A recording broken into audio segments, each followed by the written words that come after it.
ভাই গ্রামে কোন কন্ট্রাক্টর এসে নাকি রাস্তাঘাট করতেছে, আপনার কি কোনো টাকা পয়সা দেছে? কি কন্ট্রাক্টর এসে আমার এলাকায় কাজ করতেছে আর আমারে জানাইলো না? এত বড় সাহস কার হইলো? চল তো দেখে আসি কে এসে কন্ট্রাক্টর। চলেন ভাই। এই যে এরাই মনে হয়। হ্যাঁ ভাই, এরা। দাঁড়ান দাঁড়ান। মেম্বার সাহেব আসসালামু আলাইকুম। ওয়ালাইকুম আসসালাম। ইনি আপনাদের গ্রামের মেম্বার? হ্যাঁ। আসসালামু আলাইকুম মেম্বার সাহেব, ভালো আছেন? হ্যাঁ ওয়ালাইকুম আসসালাম। এই আপনি কি আমাদের এই রাস্তার কন্ট্রাক্ট নিয়েছেন? জি, আমি আপনাদের এই রাস্তার কাজটা নিয়েছি। কাজ ভালোভাবে হচ্ছে তো? জি মেম্বার সাহেব, কাজ একদম ঠিকঠাক ভাবেই হচ্ছে। কাজে কোনো ফাঁকি দেবেন না। ভাই ধরবো কি এখন? আরে থাম, গ্রামের লোক প্রেস দেখতেছিস না? যা করার ঠান্ডা মাথায় করতে হবে।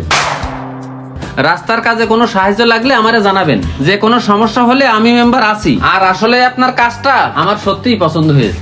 জি মেম্বার সাহেব, আমি আপনাদের কাজটা ভালোভাবেই করার চেষ্টা করতেছি। এখন আপনারা একটু দোয়া করেন যাতে আপনাদের রাস্তার কাজটা আমি ভালোভাবে কমপ্লিট করতে পারি। হ্যাঁ কন্ট্রাক্টর সাহেব, সামনে আমার অফিস, বিকালে এক সময় আসেন, একসাথে চা খাবো। আচ্ছা মেম্বার সাহেব, ঠিক আছে, আমি বিকেল বেলায় আপনার অফিসে যেয়ে চা খেয়ে আসবানে। এখন একটু বিজি আছি তো, তাই বিকালেই যাবানে। আচ্ছা ঠিক আছে, তাহলে আমি এখন চলে গেলাম। আচ্ছা ঠিক আছে মেম্বার সাহেব। তাহলে কন্ট্রাক্টর সাহেব আমও চলে যাই, আপনারা একটু ভালো করে কাজ করেন। আচ্ছা চাচা। আচ্ছা তাহলে আমি যাই। হ্যাঁ জি ঠিক আছে। আরে এই তুমি হিসাবটা মিলিয়ে নাও। আচ্ছা কন্ট্রাক্টর সাহেব।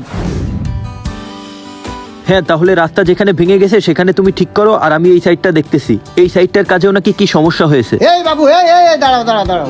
আমি একটু পরে কল দিচ্ছি। জি চাচা, তাড়াতাড়ি আসেন, কি বলবেন? আমাদের এই রাস্তা করার কি হইলো? হ্যাঁ চাচা, এই তো রাস্তার কাজ চলতেছে, রাস্তার কিছুদিনের মধ্যে কমপ্লিট হয়ে যাবে। কিছুদিন করতে করতে আর কতদিন লাগাবা? ওই পাশে করি আসা তা তো ভেঙে গেছে। আসলে তো তোমরা কাজ তো করো না, জনগণের টাকাগুলো বানিয়ে খাও। জনগণের টাকা মারিয়ে খাইছো না, আল্লাহর কাছে হিসাব দিয়া লাগবে। বলার সময় তো বলিল আমি অন্য কন্ট্রাক্টরের মতন না, আমি ভালো করে কাজ করিয়ে দেবো। এখন কি কাজটা করলে? এখন তো তাদের থেকেও খারাপ করে যাও তোমরা। আসলে চাচা, আমরা কন্ট্রাক্টররা কি জন্য খারাপ কাজ করি, তাহলে বিষয়টা শোনেন। কিরে সম্রাট, সেই